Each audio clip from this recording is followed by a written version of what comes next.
Live TV, सच सबसे आगे। नमस्कार, आप देख रहे हैं द लाइव टीवी। आपके साथ मैं हूं भुवन शर्मा। मित्रों, आज शाम 6 बजे का भाषण कैसा लगा?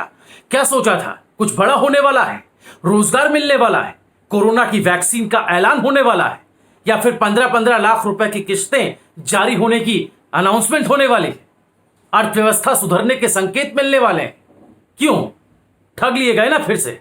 यही होता है, पहले ये बताकर कि फला बजे मैं आपसे मिलूंगा, तैयार रहिएगा, फिर आप सोच में पड़ जाते हैं अब क्या होगा, कौन सा बड़ा ऐलान कर मोदी जी धमाका कर देंगे जो आपकी जिंदगी को बदल देगा। गोदी मीडिया भी इस पर अपना हल्ला गुल्ला कर आपकी उत्सुकता बढ़ा देता है, और जब फिल्म शुरू होकर खत्म हो जाती है तो आप खुद को ठगा सपाते हैं, मन महसूस कर बैठ जाते हैं, गुस्सा आता है और वो किसी और पर निकाल देते। लेकिन ये अब से कुछ दिनों पहले तक ज्यादा होता था। अब कई लोगों को ठोकर का दर्द समझ आ गया है, लिहाजा मोदी जी की फिल्म शुरू होने से पहले लोग अपना गुस्सा उनके ट्रेलर पर ही निकालते नजर आए।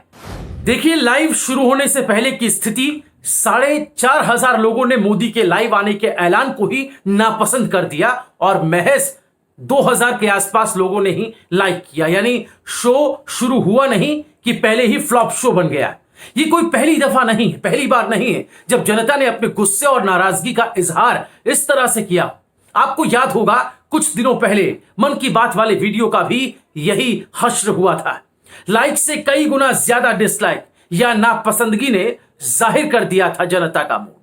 क्या ये पैमाना नहीं आपकी बढ़ती अलोकप्रियता का? सोशल मीडिया और जमाने में फजीहत होता देख आपकी पार्टी जो लोकतांत्रिक होने का ढोल पीटती है, लाइक और डिसलाइक का ऑप्शन ही हटा देती है। ये देखिए, लाइव के दौरान और लाइव के बाद की दोनों तस्वीरें। चलिए, डिसलाइक ना सही, कमेंट में लिखी बातें ही सही। देख लीजिए कैसे लोग असहमति को दबाने और छुपाने की आपकी इन कोशिशों पर आपको गरिया रहे हैं। अब आते हैं आज के भाषण पर, जिसमें सबसे पहले बात कोरोना की। यहां 2 करोड़ 10 लाख लोग नौकरी से अपने कारोबार से हाथ धो बैठे, उनको साबुन से हाथ धोने की नसीहत दे रहे हैं साहब।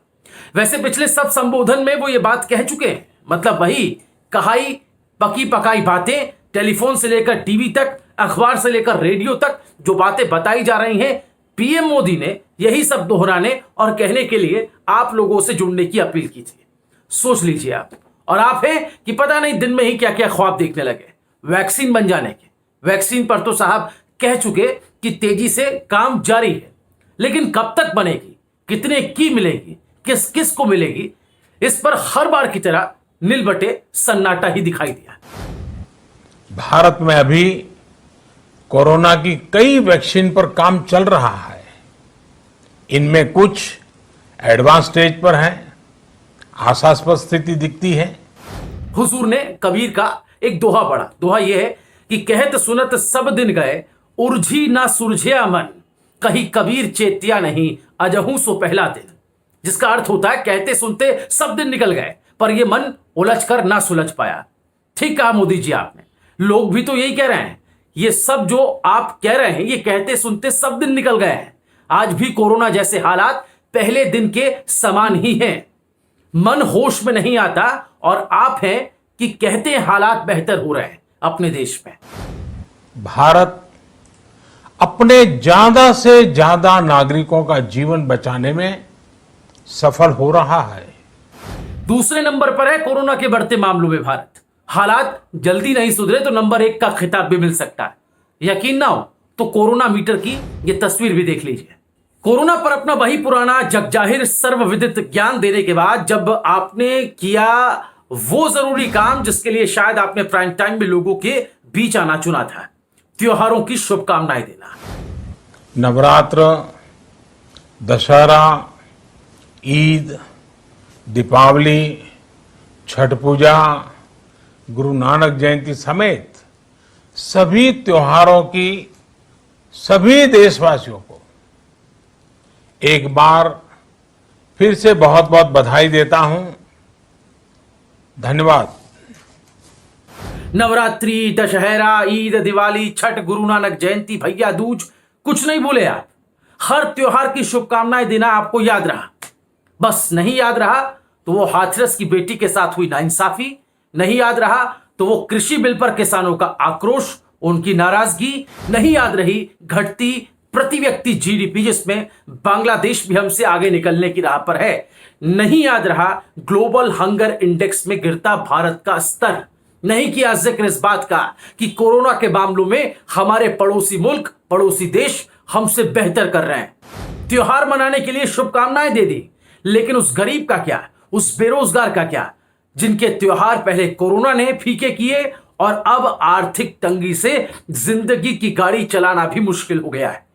उस मजदूर का क्या जो पलायन में जैसे तैसे सब बेच बाच के अपने घर तो पहुंचा, लेकिन वहां भी उसके साथ व्यवस्था ने जो सितम ढाए सो अलग। वो परिवार क्या त्योहार मनाएगा मोदी जी, जिसने महामारी में व्यवस्था की लाचारी में अपनों को खो दिया, और आप त्योहार मनाने की शुभकामनाएं देते हैं। तो कुल मिलाकर यह कहा जाए कि जले पर नमक छिड़कने के लिए ही शाम 6 बजे आपने लोगों को लाइव देखने बुलाया था। हमने आपको शुरू में यह बात कह दी थी कि हाथ कुछ नहीं आना, भाषण सुनकर खुद को ठगा सा है पाना। कोरोना को लेकर यही साहब शुरुआत में कहते थे कि मुझे 14 दिन का समय दे दीजिए, मैं ठीक कर दूंगा, कोरोना को भगा दूंगा। क्या हुआ? धीरे धीरे सुर बदलने लगे हुजूर के, और अब सनम पूरे ही बदले बदले नजर आते हैं। लोग तो यही कह रहे हैं कि आपसे बड़े बेआबरू होकर तेरे कूचे से हम निकले, बहुत निकले मेरे अरमा, लेकिन कम निकले। क्या कहना चाहते हैं प्रधानमंत्री मोदी की आज की स्पीच को लेकर, जिस तरह का उन्होंने 6 बजे आने का वायदा किया था? आपके मन में क्या थॉट, क्या विचार आया कि क्या कह सकते हैं प्रधानमंत्री, और जो उन्होंने बात ने कहा, चाहे वो बात कोरोना को लेकर हो या फिर त्योहार की शुभकामनाओं को लेकर, इस पर आपकी क्या राय है? आप हमें कमेंट में जरूर बताएं, आप क्या प्रतिक्रिया रखते हैं, और द लाइव टीवी को जरूर सब्सक्राइब कर लें। लाइव टीवी, सच सबसे आगे।